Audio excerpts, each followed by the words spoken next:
Hello my friends, fantastic videos filmed by Ukrainian drone boats in the Black Sea. So there is the new confirmation coming that Russia lost at least 2 of the Shadow Fleet tankers not that far away from the Russian coast of the port of Novorossiysk.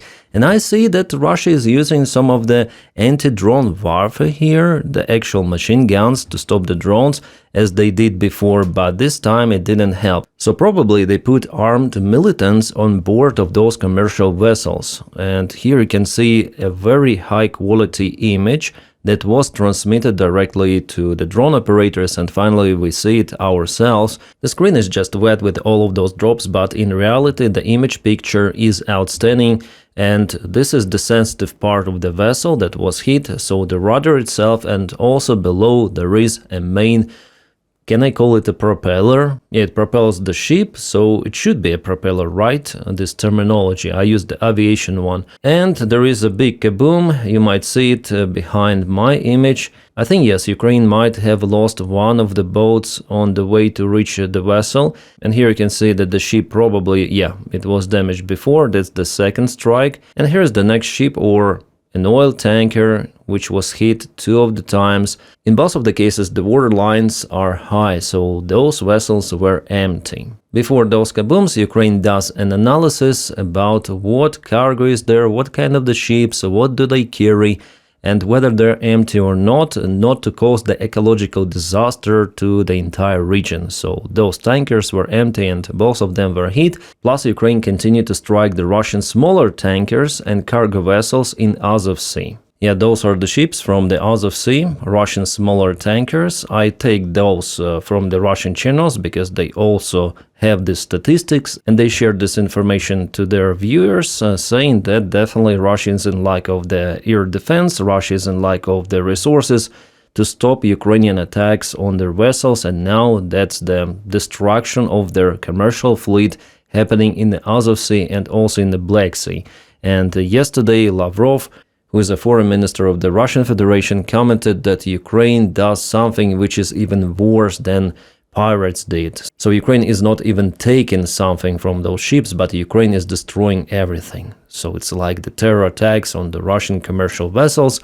Well, at the same time, Russia is doing the same freaking thing in Ukrainian ports or close to Ukraine. And by the way, don't forget to press your like to this video just right now while you're watching it, and also subscribe for the channel, it matters a lot. My friends, also if you can, you may support my job on Patreon or join membership of YouTube channel by pressing button join. Thank you, you are making this content possible, you are awesome, and let's continue with the video. So according to official information from the Ukrainian General Command, 6 of the tankers were kaputted together with 2 tag boats in the Azov Sea and also in the Black Sea. As you saw, the operation was done by the aerial drones and also the drone boats.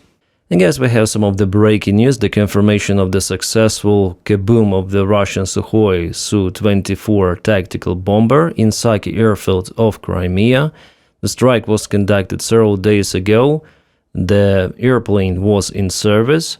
It was staying right on the taxiway. The Andreevsky flag is there. This is the symbol of the Russian Navy fleet and also Russian Navy aviation. And this is not the only loss for the Russian military in Saky airfield. Just recently they lost also Sukhoi Su-30SM there. Maybe even 2 of those because they stayed in the hangars and both of those hangars were kaboomed.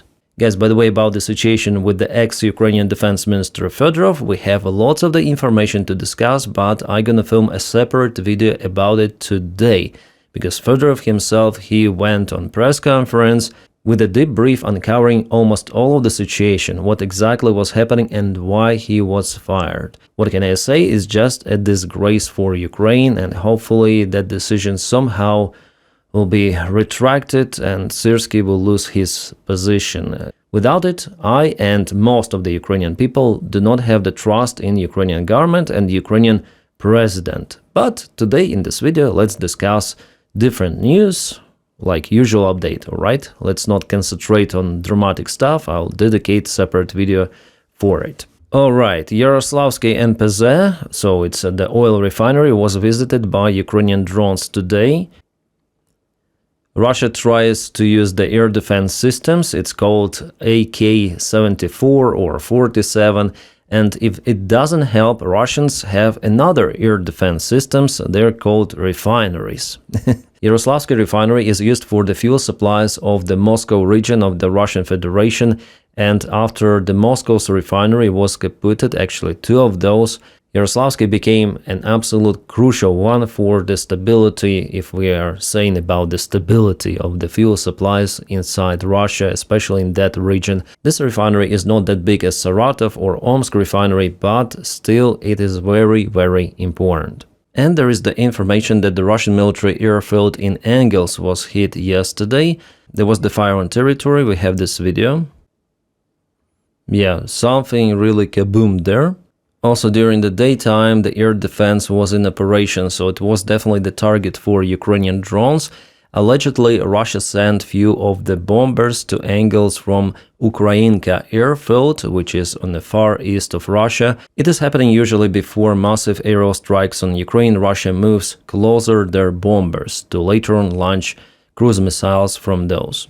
Well, it's hard to tell what exactly was hit there, but I'm monitoring the situation and waiting for the satellite images. But definitely some of the ground kabooms were reported, at least 1 to 3 of the origins of the fire you might see on this image.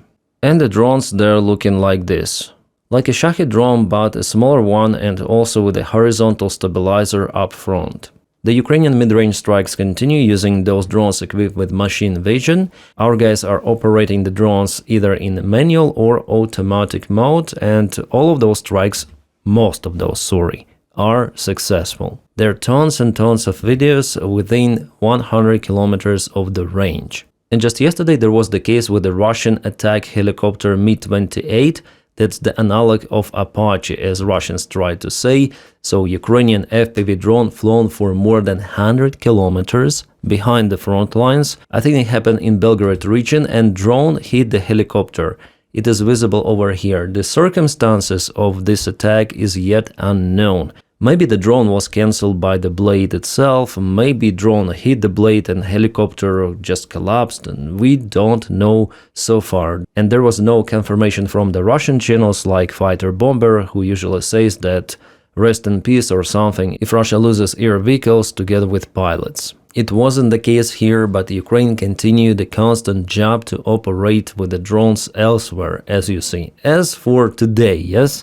Since those reforms which were applied by defense minister, previous one, they're still in action. And a new compilation video from the Code 9.2 Ukrainian drone unit, also very effective with middle-range strikes, hitting lots of the Russian infrastructure, their trucks, their Nivas, their UAZ-Bukhanka vans, and so on. Here we may see even some sort of the Russian tank was hit with the Russian infantry, or maybe a tank crew. Those new aiming drone technologies, machine vision and AI guidance was introduced by Ukraine for the last few months. That's why Ukraine is so successful in using middle-range drone strikes.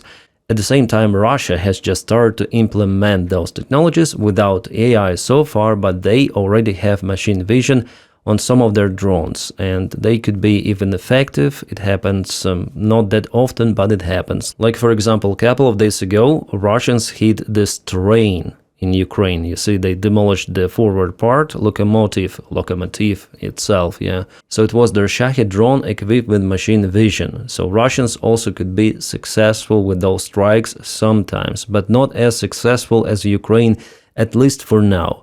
Ukraine, I would say, already had half a year to implement this advantage to use against the Russian army, but again we're returning to this topic, but with the cancellation of the Fedorov as the defense minister of Ukraine, Ukraine automatically loses this advantage, and we are no longer saying about the changing situation on the front lines. Instead, Russia has the time to introduce the same technologies into their army. Yeah, for them it will be very hard to do because Ukraine, for example, uses Starlink systems, but there are some other communication tools, and Russia is working constantly to replace Starlink. Russia relied on Starlink too much before. With the help of Fedorov, Starlink was cancelled for Russia. It was a great success for Ukraine, and that also led to Ukrainian advantage on the front lines and behind.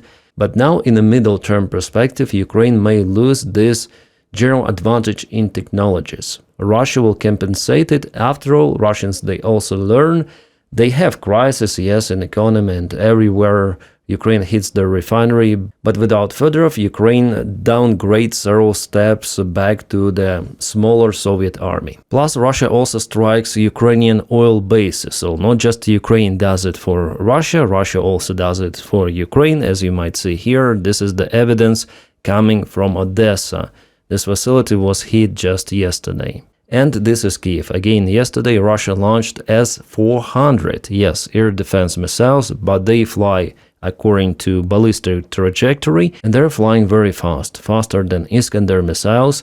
S-400 is really hard to intercept. Nevertheless, Ukraine intercepted, I guess, 3 out of 7 of those ballistic missiles.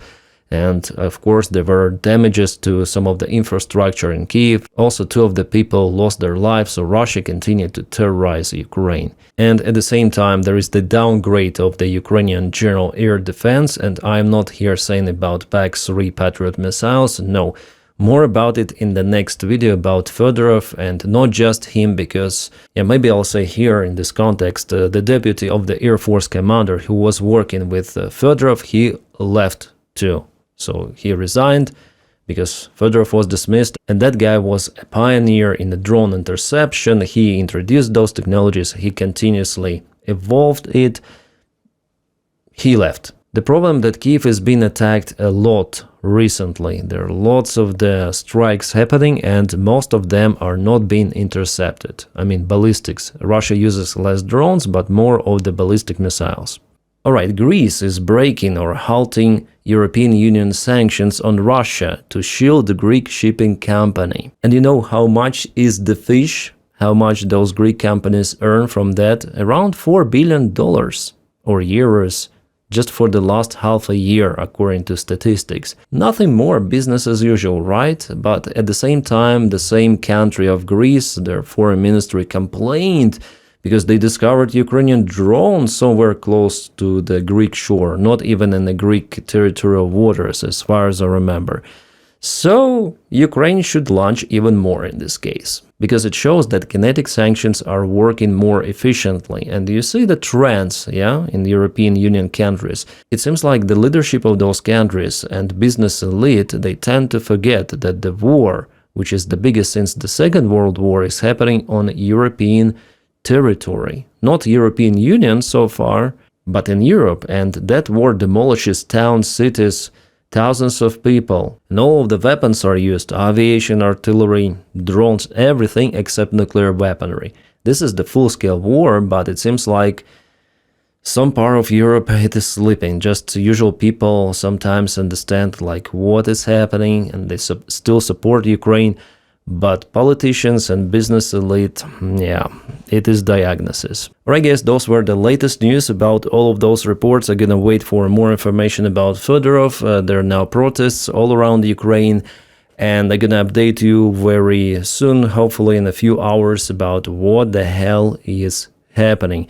My friends, also, if you can, you may support my job on Patreon. The link for it is in the video description right below, or join YouTube membership by pressing button join. Thank you so much for making this content possible. Love you all, you're awesome, and I wish you a peaceful sky wherever you are, and have a great time.